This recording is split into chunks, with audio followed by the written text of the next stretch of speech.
네, 요즘 유명인들이 자기의 삶을 이야기하는 유퀴즈라는 프로그램이 있습니다. 지난번 방송에서는 한 시를 잘 쓰는 민시우라는 초등학교 5학년 학생이 출연했습니다. 이 친구는요, 6살 때 어머니가 암으로 고생하시면서 함께 제주도로 내려가 2년을 살다가 어머니를 여의게 되었습니다. 처음에 이 친구와 아버지 함께 어머니에 대한 그리움을 나누면서 늘 하염없이 울었다고 합니다. 그러다 마음이 정리가 되는 순간에 엄마에게 울지 않고 씩씩하고 당당하게 살겠다고 다짐하면서 다시 만나는 마음을 시로 한두 개씩 써 내려갔다고 합니다. 그러다 보니 점점 시가 더 많아져서 시집을 출판하게 되었습니다.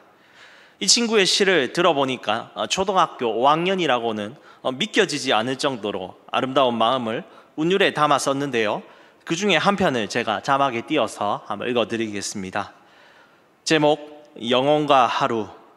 하루는 끝이 있지만 영혼은 끝이 없어. 생명은 끝이 있지만 희망은 끝이 없어. 길은 끝이 있지만 마음은 끝이 없어. 내가 기다리고 있는 엄마는 언젠가 꼭 영원히 만날 수 있어. 정말 이 시를 읽을 때 이 어린 친구가 아직 어림에도 엄마가 있는 천국을 향해 바라보며 다짐하고 달려가겠다는 마음을 생각하니 얼마나 가슴이 뭉클해지고 기특한지 모르겠습니다. 많은 사람들은 인생의 다양한 가치를 바라보며 달려갑니다. 그러면 행복하고 보람찬 삶이 있다고 말하니까요. 하지만 그것이 우리를 진정 행복하게 해주지 못한다고 합니다. 그 끝은 심판대요 슬피 우는 삶이라고 성경은 말합니다. 그러나 우리는 이 멸망의 길이 아닌 생명의 것을 바라보며 인생길을 걷습니다. 무엇입니까? 바로 하나님 보좌 옆에 앉으신 예수님을 바라보며 걷는 삶입니다. 우리는 그분을 바라보며 살 때 참된 안식과 평안이 있습니다. 오늘 본문을 통해서 예수 그리스도를 바라보는 삶이 어떤 것인지 함께 묵상하겠습니다. 그리스도를 바라보는 삶은 첫 번째로 우리에게 주어진 믿음의 경주를 하는 것입니다.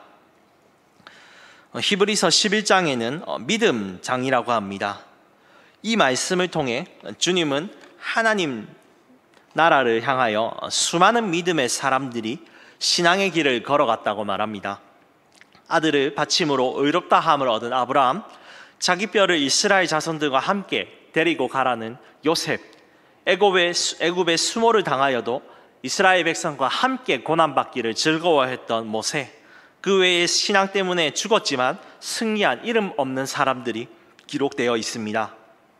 이러한 믿음의 조상들의 삶에는 두 가지의 공통점이 있는데요. 첫 번째는 처음부터 온전한 믿음은 아니었다는 겁니다. 그들은 자신의 연약함과 환경의 억압으로 인해 좌절도 하고 낙심도 경험했습니다. 대표적인 사람이 아브라함이었죠. 75세에 하나님께 부름을 받고 이삭을 얻기까지 너무 자주 흔들렸습니다. 그는 자기 아내를 지켜야 되는 족장의 사명이 있었음에도 불구하고 2번이나 내 여동생입니다 할 정도로 고개 숙인 남자였습니다. 지키지 못한 것이죠. 또 아들이 없으니까 첩을 통해 이스마엘을 낳았고 또 자기 종이 기업을 잃을 자라고 생각할 정도로 하나님의 약속에 대해서 그렇게 신뢰하지 못했습니다. 두 번째, 믿음의 조상들의 공통점은 이러한 자신의 연약함을 극복하고 온전한 믿음으로 나아갔다는 것입니다. 하나님을 계속해서 믿고 의지해서 연약함을 극복하고 믿음의 조상들로 변화되었습니다. 연약했던 아브라함, 아들 이삭을 낳고 또 이삭을 하나님께 바치라는 그 말씀을 들었을 때에 기꺼이 바칠 정도로 믿음이 성장하고 온전하게 되었습니다. 이렇게 모든 풍파를 다 겪고 승리한 사람들을 보니까 우리는 이 생각이 듭니다. 야, 기가 죽는데 내가 이렇게 살 수 있을까? 나는 그렇게 못할 것 같은데요, 주님.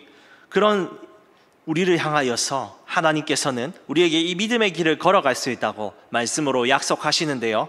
오늘 본문인 1절 말씀을 우리 함께 읽어보도록 하겠습니다.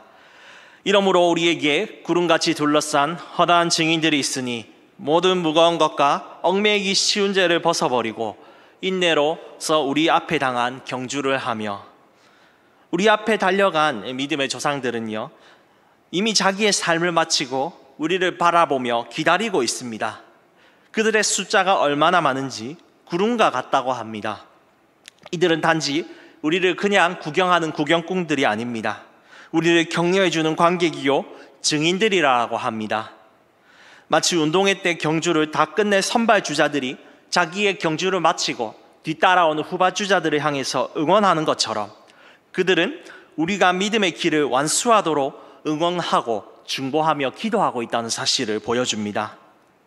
그렇기에 우리는 주어진 믿음의 경주를 해야 되는 것이죠. 1절의 말씀에 다시 살펴보시면 이 경주를 방해하는 모든 것들을 벗어버리라고 얘기합니다. 먼저 모든 무겁고 얽매이게 하는 죄들을 버려야 됩니다. 당시에 고대 육상 경주하는 선수들은 최고의 기록과 성적을 내기 위해서 웃옷을 벗고 달려야 했습니다. 왜냐하면 옷을 입으면 바람 때문에 공기 저항으로 인해서 좋은 기록을 낼 수가 없었죠.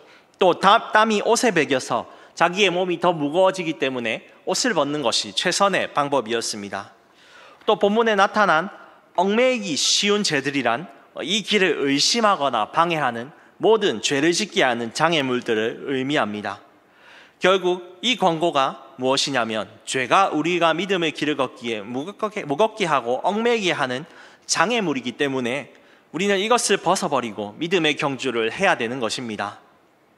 이렇게 죄를 벗어내야 우리 앞에 당한 경주를 할 수 있다고 본문 1절은 말합니다. 그런데 이 경주는 하나님이 우리 앞에 친히 놓으신, 만드신 거랍니다. 왜 이 길을 우리에게 주셨을까요? 그냥 좀 편한 길 주시면 안 되겠습니까? 꽃길 주시면 정말 좋을 것 같은데 하나님은 우리에게 이 길을 가시길 원하십니다. 증명하기를 원하시는 것이 있습니다. 어떤 것을 증명하시려 할까요? 하박국 2장 4절은 이렇게 말합니다.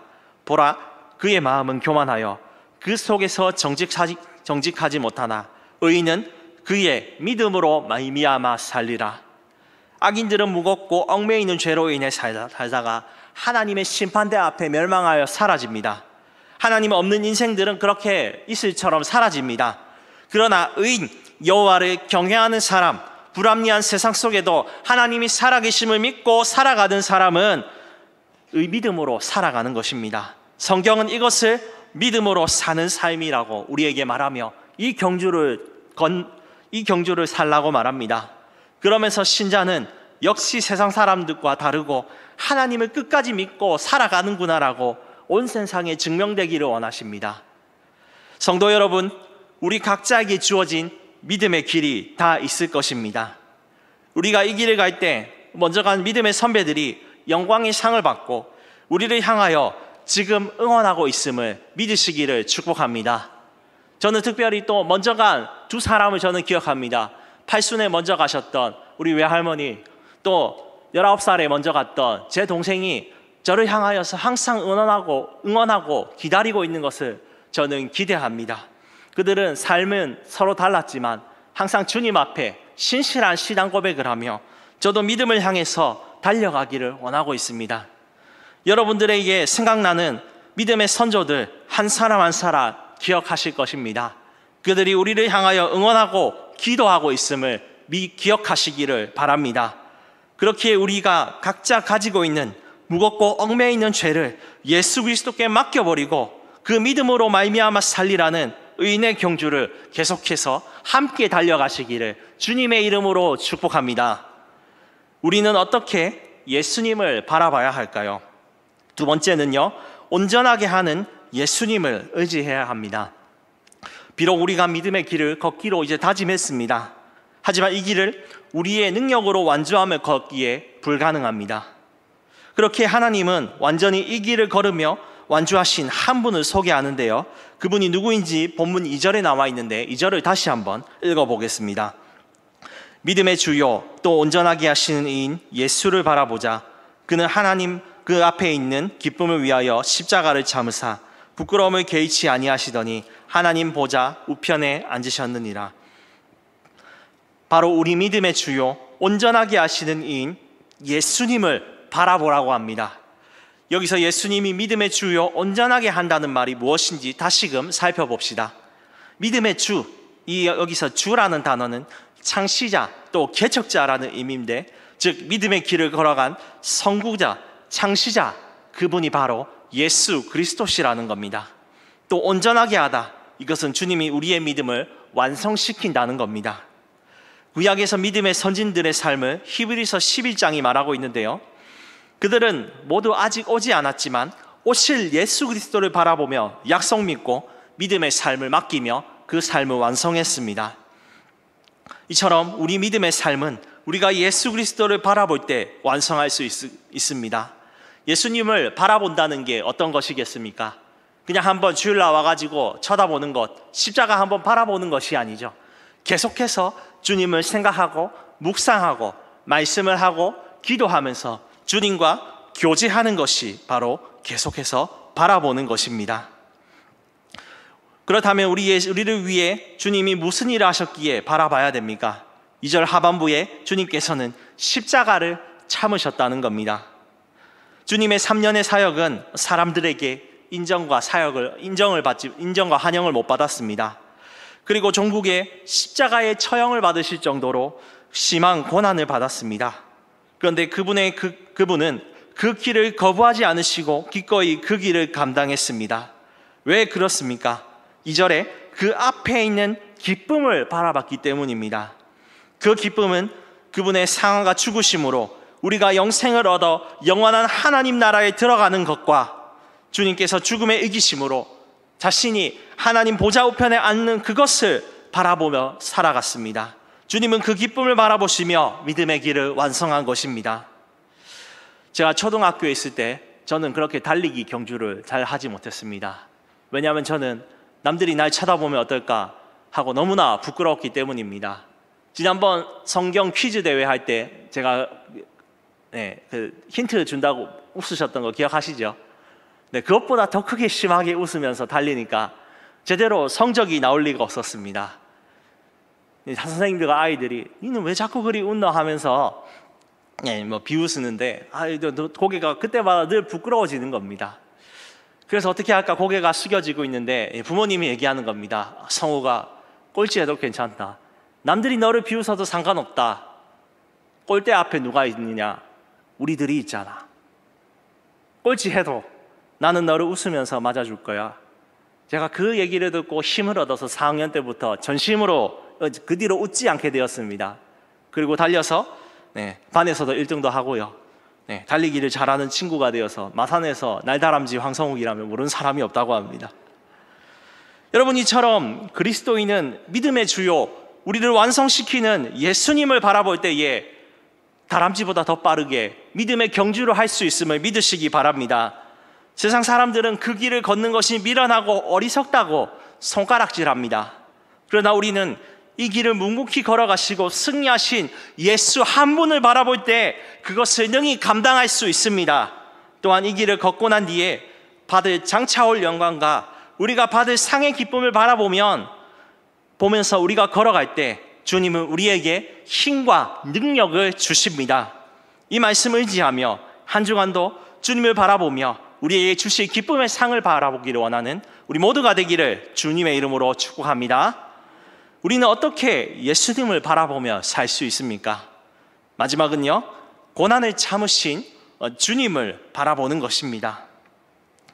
사람이 무슨 일을 할 때 가장 힘든 것은요, 그 일이 얼마나 고되냐, 얼마나 시간이 걸리느냐 하는 것보다 다른 사람들과의 관계, 그 사람들이 나를 비난할 때 힘들다는 겁니다. 믿음의 길을 가는 사람들도요, 경주를 하다 보면 지치고 낙심할 때가 있습니다. 그런데 오늘 본문 3절은 우리에게 이렇게 격려합니다. 우리 함께 한번 읽어보겠습니다. 너희가 피곤하여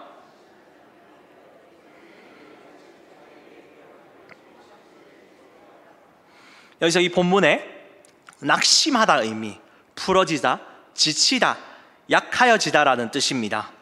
신자가 신앙의 길을 포기하여 풀어지고 지칠 수 있다는 것을 설명하죠. 실제 1세기 당시에 예수님을 믿는 자들 중에는 로마 나라와 유대인들이 그들을 핍박하고 박해하자 믿음의 길을 중도 이탈하는 자들이 많이 일어났습니다. 이러한 고난과 어려움에 직면한 성도들을 향해서 하나님은 예수님이 하셨던 일을 생각하고 인내하라고 말씀하십니다. 예수님은요, 영광을 얻기 위해서 항상 기쁘고 좋은 길만 가신 것이 아니었죠. 사람들의 멸시와 천대를 받으셨습니다. 실제로 사람들, 처음에 예수님의 사역에 동참할 때에 열렬히 따라다니고 예수님이 예루살렘으로 입성할 때에 자기의 겉옷을 벗으면서 무엇이라 말했습니까? 호산나 다윗의 자손이여 우리를 지금 구원하여 주소서라고 환영하였던 열렬 팬이었습니다. 그러나 나중에 그들은 돌변하여 이렇게 비아냥됩니다. 예수를 십자가에 못 박아 죽어라. 그리고 예수님이 십자가에 달려 돌아가실 때에 그들은 이렇게 얘기합니다. 예수야, 내가 하나님의 아들이면 내려와서 내 자신을 구원해 봐라. 그것도 못하면서 무슨 하나님의 아들이냐, 이렇게 조롱합니다. 그럴 때 주님은 어떻게 하셨습니까? 그들을 향하여 복수를 하셨습니까? 하늘의 번개를 내리셨습니까? 누가복음 23장 34절은 이렇게 말합니다. 이에 예수께서 이르시되 아버지여 저들을 사하여 주옵소서 자기들이 하는 것을 알지 못함이니이다. 주님은 오히려 그들을 불쌍히 여기시고 중보하셨다는 겁니다. 가장 큰 십자가의 형벌을 당하며 사람들로부터 조롱당하는데 주님은 더 큰 일, 그들이 나중에 예수 믿고 모든 죄를 회개하며 영생 얻는 것을 생각하며 참으셨다는 겁니다. 말씀을 이렇게 주님이 끝까지 참으신 것처럼 우리에게 인내를 요청합니다. 우리 사람은 인간 승리가 담긴 이야기를 좋아합니다. 가난하고 어려웠지만 열심히 공부해서 훌륭한 사람이 된 인생 성공담의 이야기를 들으면 마치 내가 미래에 그렇게 되는 것처럼 상상하면서 나도 지금 겪는 어려움을 이길 수 있을 것 같은 기분이 듭니다. 그런데 인간 승리보다 더 큰 승리가 여기 있으니 바로 무엇입니까? 죄와 사망을 이기신 예수님의 승리입니다. 왜냐하면 인간의 능력으로 도저히 해결할 수 없는 이 사망의 권세를 아버지의 능력과 용서로서 이겼기 때문에 가장 큰 승리입니다. 그리고 주님이 우리에게 이 어려움을 이길 수 있다고 말씀하십니다. 그런데 이 말씀을 듣고 우리의 마음속에 한켠으로 이런 질문이 들지 않습니까? 예수님은 하나님이시잖아요. 100% 하나님이 사람이시지만 또 100% 하나님이시잖아요. 우리 아픔과 슬픔을 잘 아세요? 신이시니까 감당하셨는데 나같이 연약한 사람은 도저히 못합니다 라고 반문하실 수 있습니다. 여러분, 정말 주님이 우리의 마음을 모르셔서 그냥 실현할 수 없는 이상향을 얘기하시는 걸까요? 결코 그렇지 않습니다. 주님은 완전한 하나님이시지만 동시에 완전한 사람으로서 우리의 고난을 이해하시고 그 고난을 직접 감당하셨습니다. 그 감당하실 때에 믿음으로 온전히 하나님께 자신의 모든 울분과 아픔을 맡기심으로 끝까지 참으셨습니다. 주님을 바라보지 못하고 내가 세상에 무엇을 가졌나? 다른 사람들은 이 길을 안 가는데 왜 나만 가야 되고 왜 나만 원수들을 용서하는가라고 생각하면 낙심할 수밖에 없고요, 좌절할 수밖에 없습니다. 그러나 주님을 끝까지 믿고 참으며 맡기는 자들에게는 하나님께서 이러한 복을 주신다고 약속합니다. 디모데후서 2장 12절입니다. 참으면 또한 함께 왕노릇 할 것이요, 보좌에 앉으신 예수님처럼 우리가 참는다면 이 땅에서 주님의 인도를 받고 영원한 하나님 나라에서 왕처럼 다스리게 되는 것을 말씀하십니다. 우리의 신앙의 길에 낙심하게 하는 일들과 사람들의 비난으로 어려움이 찾아올 수 있습니다. 그때마다 우리는 사람들의 반대를 인내하시고 기도하신 예수님의 그 참으심을 바라보기를 원합니다. 그럴 때에 이 길을 끝까지 걸을 수 있으며 주님께 칭찬받는 예수 그리스도의 건강한 제자가 될 줄 믿으시기 바랍니다. 이렇게 살아가며 예수 그리스도를 바라보는 우리가 되기를 축복합니다. 말씀을 정리합니다. 사도 바울은 자신의 마지막이 될지 모르는 3차 전도 여행에서 에베소 장로들에게 이렇게 얘기했습니다. 20장 14절에 이렇게 말합니다. 내가 달려갈 길과 주 예수께 받은 사명 곧 하나님의 은혜의 복음을 증언하는 일을 마치려 하면은 나의 생명조차 조금도 귀한 것으로 여기시 아니하노라. 바울은 자신의 믿음의 길에 생명도 아끼지 아니하며 달려갔던 것입니다. 왜 그렇습니까? 자기의 목숨보다 더 소중한 것, 복음의 능력이 전파되는 것과 하나님 나라의 확장을 누리는 사람이었기 때문입니다. 그리고 그 뒤에 자신을 안아주실 예수 그리스도를 바라보았기 때문입니다. 우리가 이처럼 바울과 같이 예수님을 보고 달려갈 때에 많은 믿음의 조상들이 우리를 응원합니다. 그들은 천국의 결승선에서 우리를 바라보며 수고할 겁니다. 사랑하는 여보, 사랑하는 나의 자녀들아, 나의 손주들아, 내가 먼저 결승전에 도착해서 너희들을 위해서 기도한다.